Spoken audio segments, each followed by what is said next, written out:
So, as some of you may know, who have been watching this blog for a while,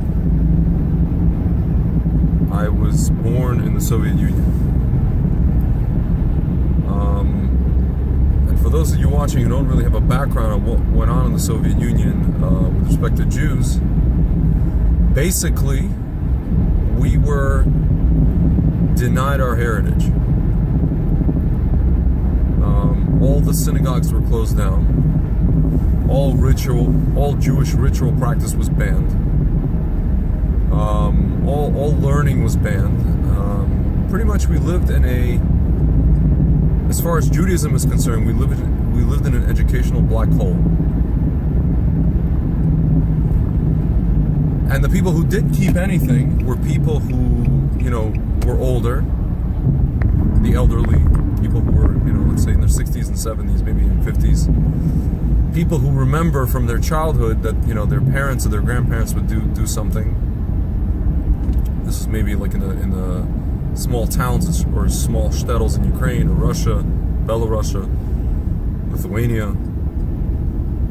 And that's just what they had, whatever they could salvage, what they left, or what was remaining of their own practice or their culture, that's what they kept, and even that they did in secret.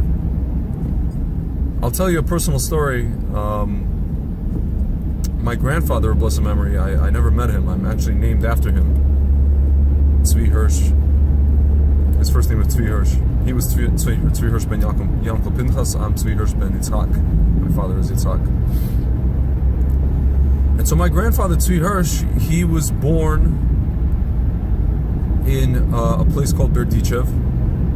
If you guys don't know, there's a famous rabbi, and it's someone they call who earned the name or the moniker of the defense lawyer of the Jewish people up in Shemayim, Rabbi Levi Yitzhak of Berdichev. And so Berdichev is a town known for Hasidus and famous Hasidic lore and history, and big community. There's a big community there, a big synagogue. So my grandfather was born there. He spent the first, I guess 15 or 16 years of his life in Berdichev. And then about like, I think the late 30s or early 40s, he went into what's called technological academy or school, or it's called technical or trade school. He went to learn a trade. But before he did that, he attended Heder. He attended essentially Jewish day school. He was allowed to, even at that time. And he learned all the halachot, all the halachas, all the holidays, all the prayers, everything. He knew Hebrew. He knew Yiddish. And so, after the war, he came to the city of Lvov, which is where my parents and I were born. He met my grandmother. My grandmother was from Zhytomyr, and he decided that he would covertly keep whatever he could of the Jewish holidays. For example, on Passover, he made my father and his brothers sit at the table, and he held a seder.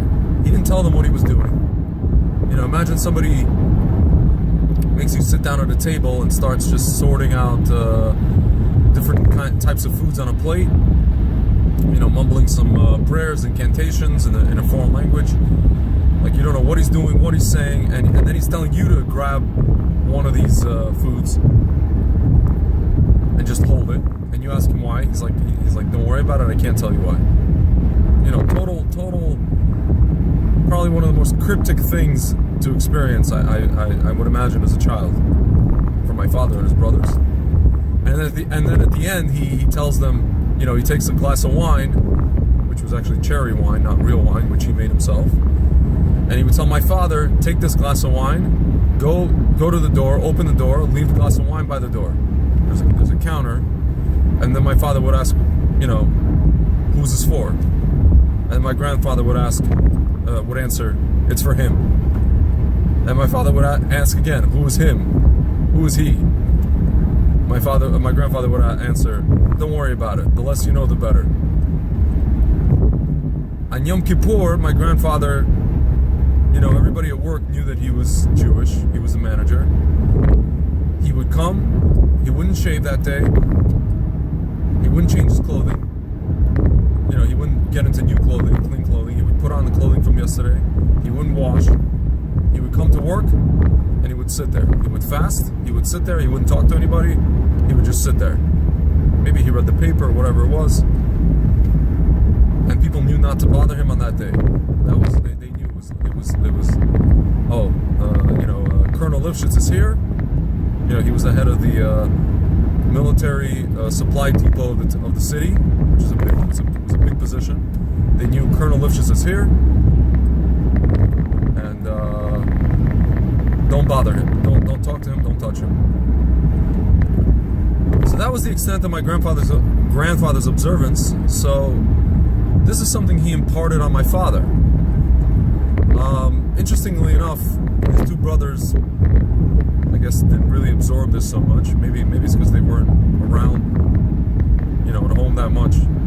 My father did, in fact, absorb a lot of it, and when we came to the United States, he made it a point, he told himself, I'll be damned, now that I have the opportunity, now that I'm free from these scoundrels of the KGB, and now that I'm, my parents sat in what's called, they were refuseniks for 10 years. They were people who applied to leave the country at a certain point, and then only 10 years later were let out. They applied to leave in 1977. I was born in 1980. We left in 1987. And so my father realized that now that he's free from the shackles of these people, the KGB, the Soviet regime, even Soviet society, he was free to do whatever he wants, religiously, culturally. So he's in America now. America's supposedly a free country, and you can practice your religion, or I don't consider Judaism a religion. It's a national spiritual culture. You can express yourself within the confines of your national spiritual culture, namely Judaism, namely openly being a Jew, attending synagogue. And I'll tell you, those of you watching, I didn't grow up observant, let's say. I was always spiritual, even since I was a kid. I was spiritual. I was always wondering, is there a God? What created us? Where did we come from? Did we in fact evolve from primates? I was always asking these questions. I wasn't saying yes or no. I was just always asking, always exploring, always pushing, always thinking outside the box. And this is something that actually came from within, even since I was a kid. And at some point, I started asking my father questions, and he had his own answers, his own ideas, his own theories, but we didn't grow up particularly, we didn't keep Shabbat, we didn't keep kosher for the most part. We did go, what my father made sure of since day one in the United States was that we had to go on holidays. We went to shul. We went to, for Rosh Hashanah, for Yom Kippur. That's what he remembers from his father. Yom Kippur, Rosh Hashanah, which was, he remembers Yom Kippur, but Rosh Hashanah was kind of or vice versa. Yom Kippur was the extension of Rosh Hashanah, so it only makes sense to go on Rosh Hashanah. He made sure we celebrated, stuff like Hanukkah. Hanukkah actually fell in right on my Hebrew birthday is actually 8th night of Hanukkah, so we made sure to celebrate Hanukkah. Passover 100%, because that's what his father did. Ironically, I don't remember ever celebrating Purim as a kid. Pretty much anything that my grandfather celebrated, my father made sure to follow suit. Whatever my father knew of my grandfather's celebrations, that's what he would take on. Everything else is kind of, we'll learn, we'll learn little by little. Sukkot, I don't remember, we knew about it, we just didn't know what it was, we didn't celebrate it. So that was that. That's how I grew up. Which is precisely why, first of all, I consider myself lucky, because most people didn't grow up that way. Most people who came from the Soviet Union did not have parents who experienced anything of the sort There was a few who did, but most people did not have parents who experienced anything of the sort back in the Soviet Union. And secondly, most people didn't grow up experiencing what they experienced when they came to America. When they came to America, they were just kind of these, I guess, confused Soviet immigrants. They didn't know anything from the hole in the wall.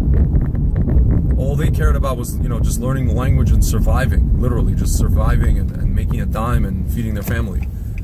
The last thing on their mind was any kind of observance or any kind of, Jewish this or Jewish that. I mean, that was just the last thing anybody thought about. Yeah, they knew they were Jewish, but what that really meant, or all they knew was that they were Jewish and the government persecuted them, and they were called, bloody kike and dirty kike, zhit pagani. That was their Jewish identity, and that's what stayed in America. And they knew about a little bit of Rosh Hashanah here and there, but for the most part, all they really knew was what they kind of picked up on. What they kind of picked up on in the Soviet Union, and kind of some cultural quirks, maybe food, maybe some humor stuff that they knew from the Soviet Union, from Odessa, or whatever it is, like Russian Jewish humor, kind of shtetl humor. That's about it. That's the extent of their Jewish identity, and that remains actually to this day in the United States. For the most part, for most Russian Jews, that's their identity. And I'll tell you, friends, it actually pains me to see that. It pains me to know that, and it pains me to see that. Because really, we live in an age where if a Jew wants to know anything about his own heritage, his own culture, his own, I guess, traditions, laws, and everything like that, he doesn't have to go far. I had somebody today tell me, I mentioned something about Yom Kippur, how even my grandmother, who thinks all of this is nonsense, all the halachas and everything like that, even my grandmother, on Yom Kippur, she used to fast. She doesn't fast anymore for health reasons, but, she gets up and she goes to shul, at least for Itzkur, in the memory of her parents. And this person replied to me, this is a person in their mid-30s, replied to me, keep your practices to yourself, keep your whatever it is to yourself. It's not for me. I know all about it. It's not for me. And I'm just thinking to myself, how can a person say something is not for them when they haven't even sat down and researched anything about it, read anything about its significance, what it means for them as a Jew, and so forth. All they know is that you fast, and it's some kind of they think it's a day of suffering, whatever it is, and that's pretty much it. That's the extent of their knowledge. So, based on that, they say it's not for me. And actually, the initial comment this person said was that it's BS. Why do I say this, friends? Because there was actually a friend of mine who made a comment on her wall that she's really sad, or she's really frightened by the fact that people, or that Jews, her fellow Jews, celebrate the pagan holiday of Halloween. To the credit of these people, I'll tell you that, or to kind of give these people a little bit benefit of the doubt, I'll tell you that Halloween is not the the pagan holiday anymore that it used to be. At least that's what we think. It's more of just a day to kind of party, and people go out and they celebrate and dress up and drink and whatever it is. The only thing is, what I've been noticing recently, with that said, and it's something that I noticed walking to and from shul on the holidays, on the Jewish holidays, is the elaborate and Hollywood-like, really impressive, artistically high-level displays of death and what, I guess, what would you call them? The writers or what medieval literature would call the netherworld. It's really actually, on the one hand, it's very impressive. On the other hand, it's quite frightening to see that what otherwise normal people would put in front of their, on their front lawn. These are people who normally have Christmas trees. on Christmas, but on Halloween I mean, some of the stuff I saw. I mean, I should have taken pictures. I'll post it for you guys. I mean, it's pretty. And I was just saying that, in response to this, that even 10 years ago or 20 years ago, I wasn't seeing these kind of displays on people's lawns. I saw a couple of, there was like a black cat, maybe like a pumpkin. Nowadays you just see like stuff from like, it looks like something from the, what's it called? It looks like something from the Thriller video, Michael Jackson's Thriller. But it's actually even scarier, It looks like something from, I don't know, Tales from the Crypt or, what is it called? Or like Masterpiece Theater. Vincent Price. And it actually gets you thinking, like, maybe this whole stuff is coming back. Maybe people are actually beginning to, on a subconscious level, and people were asking me, like, why does this bother you so much? Or why do you, it's just good fun. It's just, why does it have to mean something?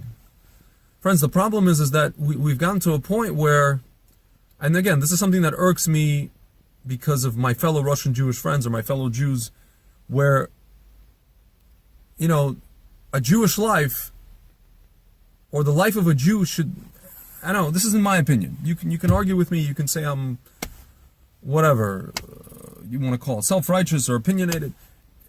We're looking for a life of meaning. And when you say that something that people do doesn't mean anything, or you ask the question, why should it mean something, or why does it bother you, we have a big problem. Then you have a problem. Then you ventured into the zone of what's called being asleep. You're essentially you're just living in the matrix. You're living asleep. You're sleeping through life, and you're not asking the questions that need to be asked. And it's actually precisely why, in an indirect way, why we have, for example, let's say the candidates we have running for president that we have, because most people out there are asleep. Even the people that are voting for Trump or Hillary who are not asleep, you leave these people with no choice because of the people who are asleep. The people who are just mindlessly, either cheering for Trump, make America great again, or people cheering for Hillary. Stronger together, I'm with her, all this, these platitudes. We've become a nation of just people who follow platitudes, slogans, marketing, and they don't really even think what that even means. We're turning into just a meaningless society. And so the message I have to my Jewish friends watching this, our job on this planet as Jews is to give society the consciousness of meaning, to bring meaning to a society, to wake the society up to the fact that everything on this planet has a meaning. Whether or not people intend, whether it's, conscious, people do something consciously or subconsciously, it doesn't matter. Even subconsciously, it has a meaning. One of the people asked me, the same person made a comment, not everything's about God. I hate to tell you, but everything is about God. What do you mean? Or rather, she said, not everything in this world involves God. Or God is not involved in everything in this world. I said, I responded to her, that was actually probably the most ignorant statement I've ever heard in my life, but everything involves God. I hate to tell you. Even Halloween involves God. Even Halloween is something that Hashem let into this world to show you, for a frame of reference, so that you have a comparison on what's kadosh, what's holy, what actually means something, and what's tumah, what's ritually impure, what's the side of impurity, or what's in Kabbalah called the Sitra Achra, the other side of the equation. So that's actually what's scary to me. What's actually scary to me is not even the displays in front of people's houses. That is scary. That's a little bit concerning. The cavalier attitude with which people put they'll have it's literally creepy. It's like they'll have like these displays where like there's like like a skeleton or a dead body trying to crawl out of the ground, or like some kind of like serious. It's not a ghoul. It's not like one of these like little paper mache things that kids make in school. It's like a serious, like just something made out of like Universal Studios or something made by, I don't know, James Cameron Actually no, I'm sorry, the guy who made the movie Edward Scissorhands, Tim Burton. It literally looks like something out of it's just like Tim Burton on steroids. That's what these people's homes look like. But that's not even the scary part. As scary as those things are, that's not the scary part. The scary part is the fact that we've turned into a society of where we lack meaning in anything that we're doing. A meaningless society, a society without purpose. There has to be a purpose in everything you do. If you go on vacation, there has to be a purpose, quote unquote vacation. That's why we call it a vacation, because you're vacating. You know, you're vacating your brain, you're vacating yourself from everything. You're just trying to vacate, you know?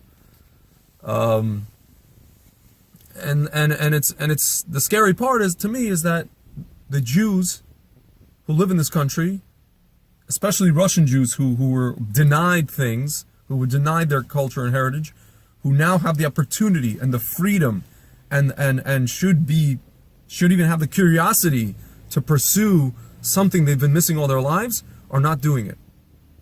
They're willfully, or maybe not willfully, maybe they're just kind of like they're missing the boat, or just sleeping on it, they're snoozing on it. They're just basically absolving themselves of this responsibility. That's the scary part to me. And furthermore, they're going on to say all of these things don't mean anything. You know, why are you so bothered by this? Oh, it's just good fun. It doesn't mean anything. It doesn't mean anything. Just like this thing doesn't mean anything. Just like this thing, just like what you do doesn't, like they tell me what I do doesn't mean anything.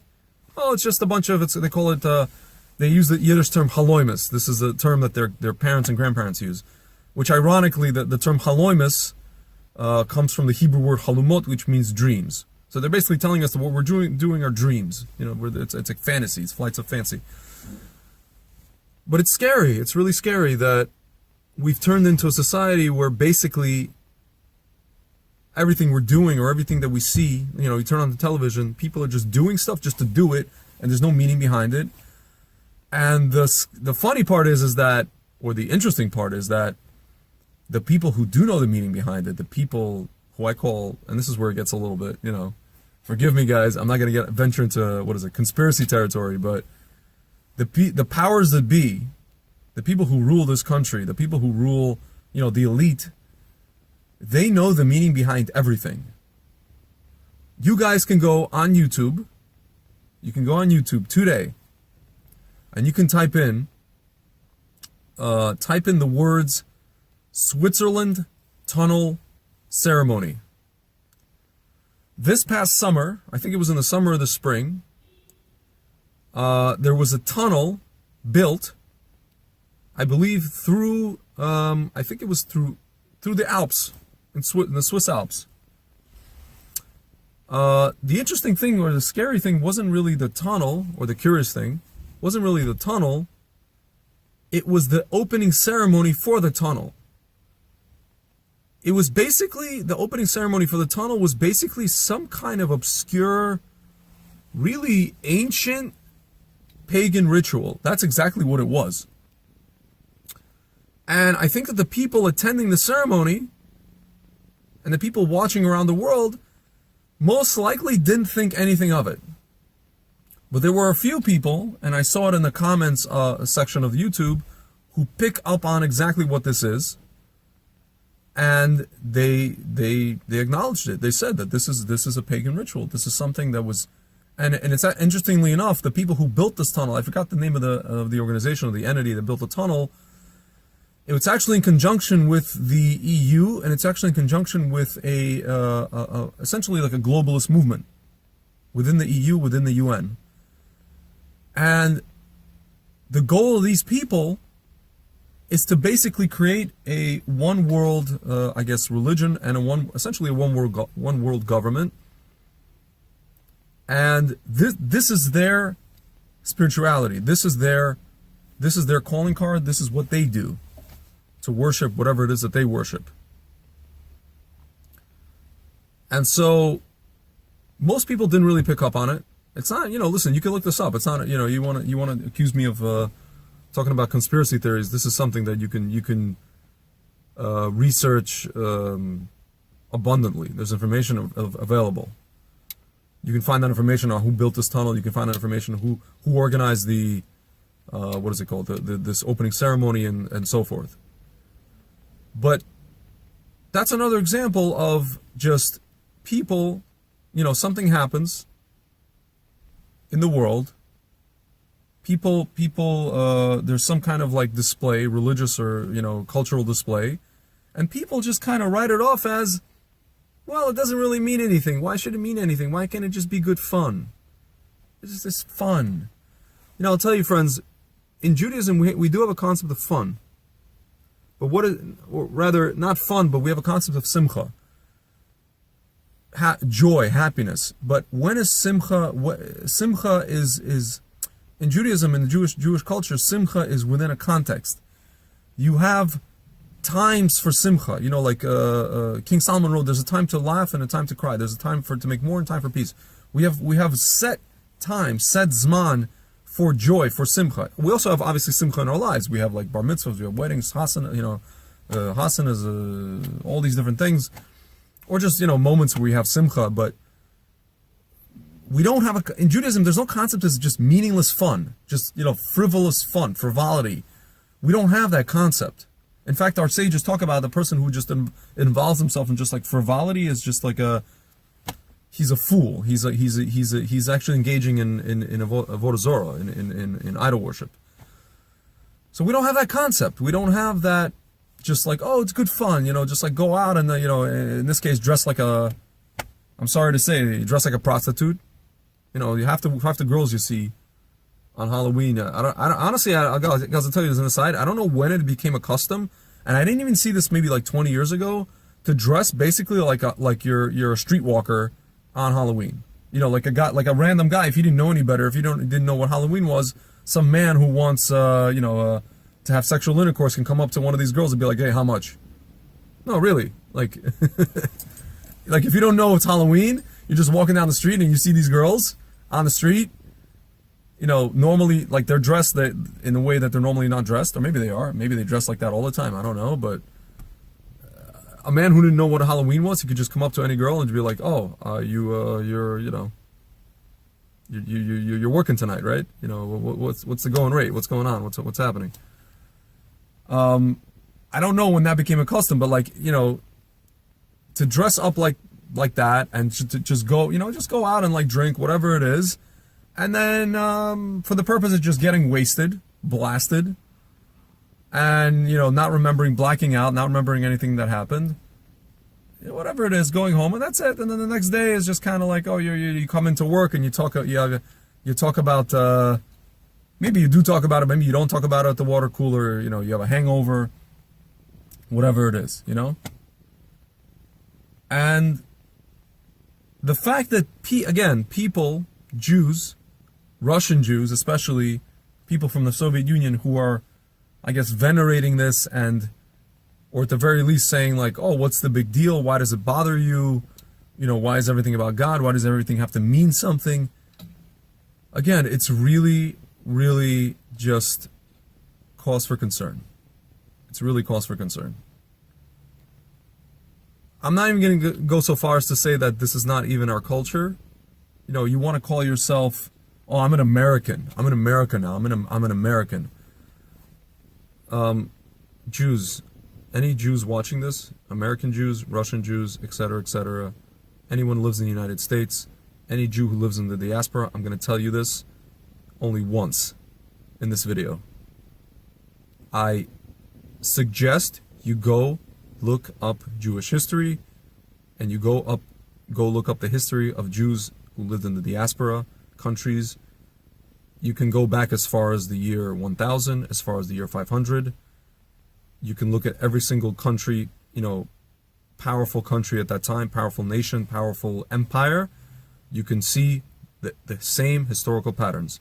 The Jews become successful.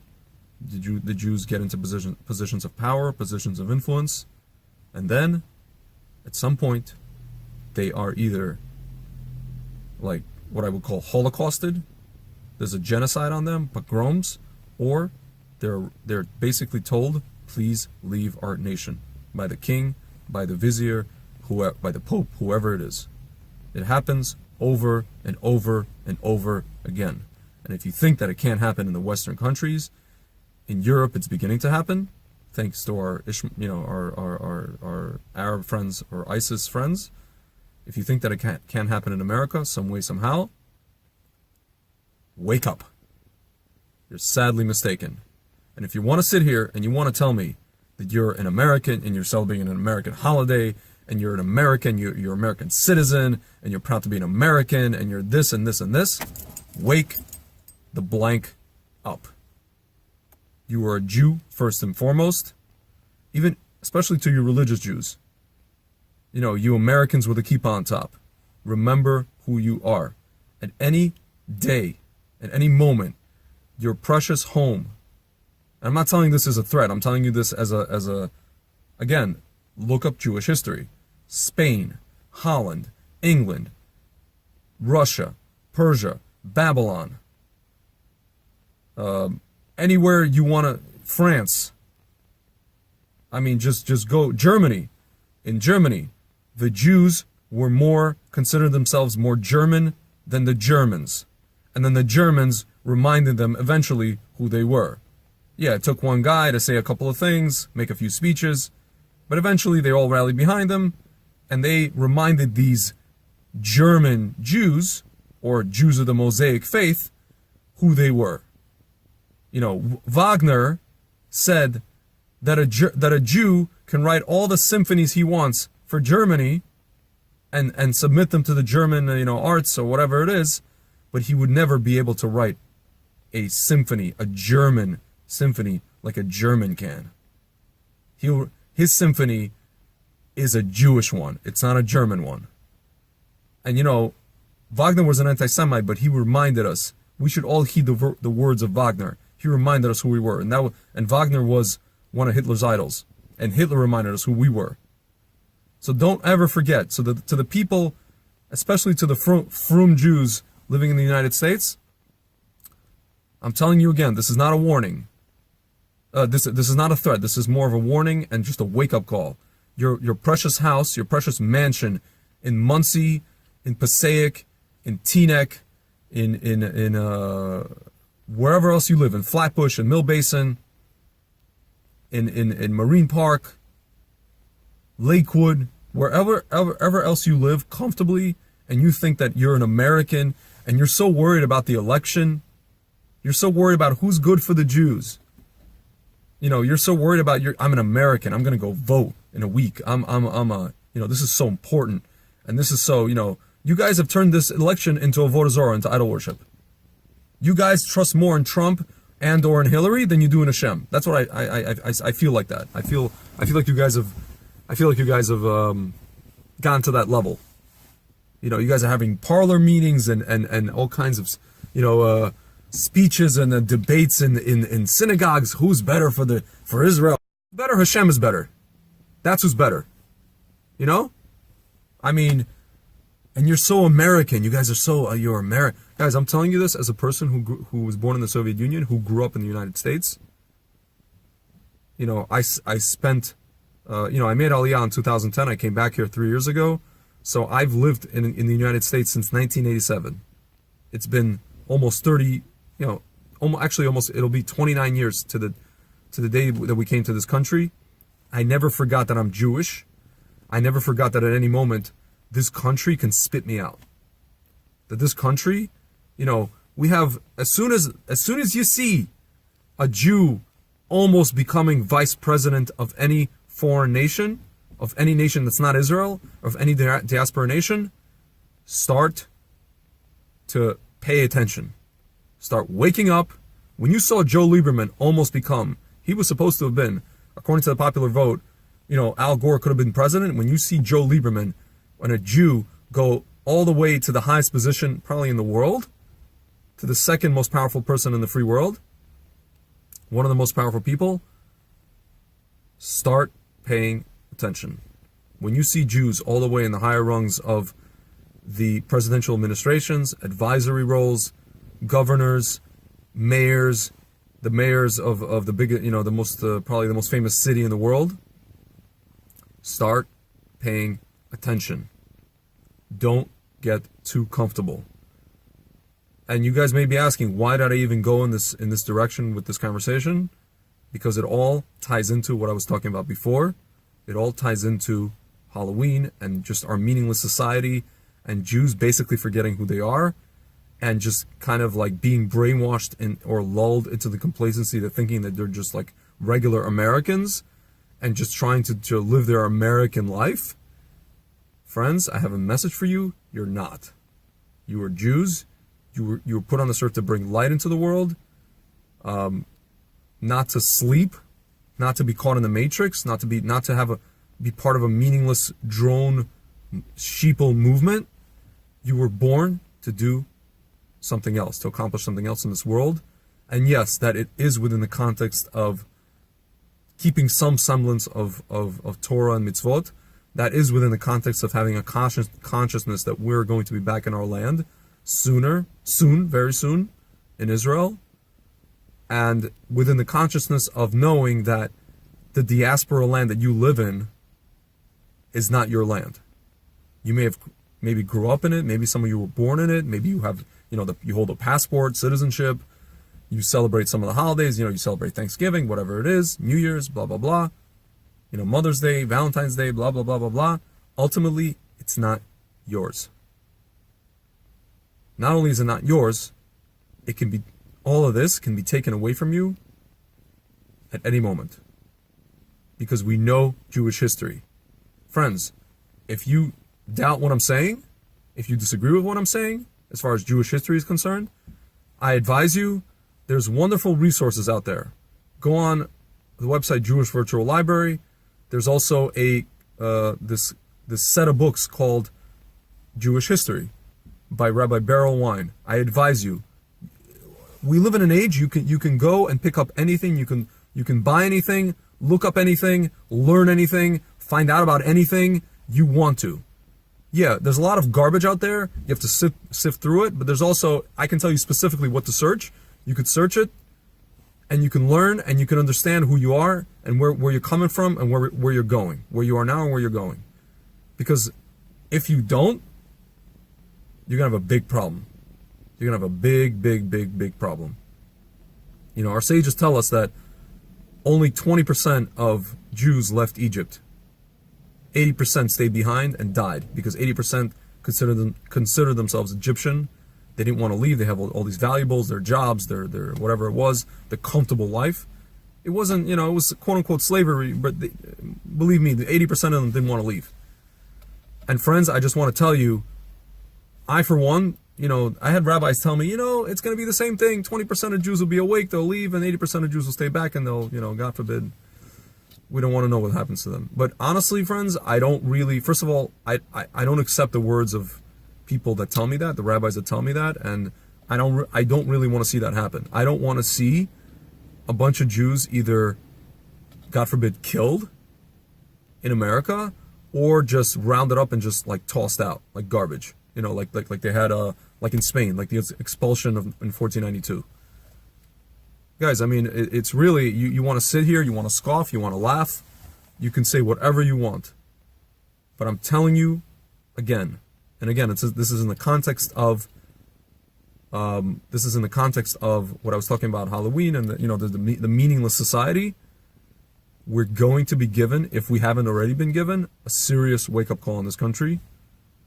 Both secular Jews and especially religious Jews, from what I've seen, because that's actually more appalling to me than the secular community, for reasons I won't get into. I don't want to judge anybody, but it's appalling, and we're going to be given a wake-up call, and I really hope that before we're given one, that we get a clue, and we wake up on our own. There's a saying, our sages say that a prisoner cannot let himself out of jail. He doesn't have the key. So friends, you can say whatever you want to say to me. You can laugh at me, scoff at me, throw excrement in my face. This is something that I wanted to tell you. This is something that I felt the need to tell you after witnessing for the past 3 years what I witnessed in this country. Since I've been back from Israel, You know, it was one thing for me to be in Israel, to be kind of on the outside looking in and not really partaking in it or experiencing it. And it was easy, really. It was easy to be in Israel and just kind of be on the outside looking in and not really experience it for myself.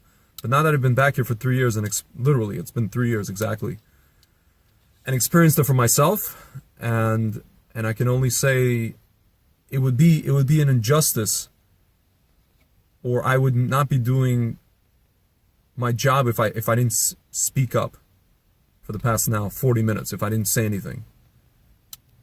And so I hope you can at the very least appreciate that I care, that I care enough to say something to you. So with all that said, friends, I just want to, I guess, give you a blessing. You know, for those of you who are fighting the good fight, and for those of you who are, I guess, awake throughout this whole process, throughout this whole, I guess, what we call birth pangs of Mashiach, who are awake throughout this whole election, who are awake throughout everything that's happening right now, you know, with ISIS even reaching the shores of America, who are awake through our economic near collapse. It's about to collapse, friends. I mean, the market is just basically being. I've been in the market since 2002, and it's basically being propped up by QE, quantitative easing, and what is it? The printing of cash, devaluation of the dollar by the Federal Reserve, and just artificially being propped up, and the bubbles being inflated, and it's only a matter of time before it bursts. You know, if you guys are awake to that, I just want to give you a blessing. You should be awake to everything that's going on. Awake to what's going on in Europe. Awake to what's going on in Syria with Russia. Awake to what's going on with Hillary Clinton. Awake to even what's going on with Trump. Just be awake. Just be awake. Just have meaning in your life. Just find meaning in things. Just bring meaning to things. Because at the end of the day, that's really all that matters. And for those of you who are not awake, I'm gonna daven for you, and I want to give you a blessing to become awake, to wake up. You know, this is me trying to pull you out of the matrix, Mr. Anderson. You know, Mr. Shapiro, Mr. Whatever it is, Mr. Katz, Mr. Cohen. You know what I'm saying? This is me trying to pull you out of the matrix. Because that's where they want you. The government wants you there. The people who rule this world, the people who are the elite, this is, again, not conspiracy theory. This is known, I guess, political or philosophical thought since the time of the Greeks and the Romans. The Greeks knew, in order to keep the people controlled, the plebeians, the plebs, the Romans knew this. You have to keep them entertained and distracted. Hence all the gladiator games, hence all the parties and all the festivities. Keep them in the matrix. Keep them busy with their own stuff. And then when you put people in front of them like Donald Trump and Hillary Clinton, they won't even think twice, or they will say to themselves, guys, you know, honestly, I think if in a normal society, if people like Trump and Clinton would put in front as candidates, I think there would be people on the streets like rioting right now. In an awake society, people should be on the streets rioting against both candidates, honestly. More so against Hillary, but people should be on the streets like they shouldn't be going to the polls. They shouldn't be for either of these people. They shouldn't be going to vote. This is a joke. It has to be that our society is so asleep that we propped up these two people to be the leaders of the free world at this day and at this time. It's the ultimate in meaningless society. The fact that we have these two people as candidates for president of the United States. And then we ask the question, oh, but why, you know, it goes back to what I was saying in the beginning. Why, what's wrong with Halloween? What's wrong with good fun? Friends, this is where good fun and meaningless fun leads us to. You know, a narcissist billionaire and a career criminal on the other side. And you see like people get interviewed on the street. You see some of these like media outlets that interview people on the street about politics and foreign policy and all this kind of stuff. And you just see like the dumbing down of America. You see they interview kids on college campuses who don't know the answer to elementary questions. about ISIS, about Hamas, about Israel, about American history, about who the candidates are, about who the vice president is, about what the Supreme Court is, about who the nominees are, about who it's in a sleep. I wouldn't even call it idiocracy. In order to call it an idiocracy, people have to, I don't know, it's not an idiocracy. It's just otherwise intelligent people who are asleep. You can be an intelligent person. You know, guys, if you watch the movie The Matrix, when they found Mr. Anderson in The Matrix, he wasn't a stupid guy. He wasn't an obtuse fellow. He was a guy sitting in a cubicle working for an IT company. He was an intelligent guy, but he was in The Matrix. He was asleep. And then, the character Morpheus came and he pulled him. He pulled him out. They had the Agent Smith. He had that whole, running with him, and then he entered the Matrix. He entered the kind of the realm before the Matrix. Then he entered the Matrix, and then Morpheus told him, "Listen, you can take the red pill or the blue pill. It's really up to you. You can take the red pill. I can't remember which color pill which led to where, but one of the pills led back to his life, back to being asleep, and the other pill led to him being awake." Last thing I'm going to say, Jews. Once again, I'm repeating it again. Be awake. Take the right pill. Take the right pill, because otherwise, you're going to see just a repeat. You're going to be a repeat, statistic in Jewish history. And what I mean by statistic. Don't be a statistic. Don't be another Spanish Jew. Who was kicked out. Don't be another Dutch Jew or an English Jew who was pogromed. Don't be another Russian Jew who was sent to Siberia. Don't be another German Jew who the Germans taught that they're not German, that they're Jews. Don't be an American Jew. Just be a Jew who happens to live in America for the time being. America's a great country. It gave us a lot. It gave us a lot of opportunity for a certain period of time. But it's a temporary holding place. Remember who you are. Remember what your homeland is, where your homeland is. Support it. Understand what it means to you. Understand meaning in life. Try to get some meaning in life, in perspective. Wake up. Don't drone around. Don't be a sheeple. Don't walk around like, droning through life. Sitting in your cubicle or sitting in your, even at your desk in your whatever, your home business, or even if you have your own business. Don't be a sheep. Don't be a drone. Wake up to who you are. And that's my blessing to you. Thanks.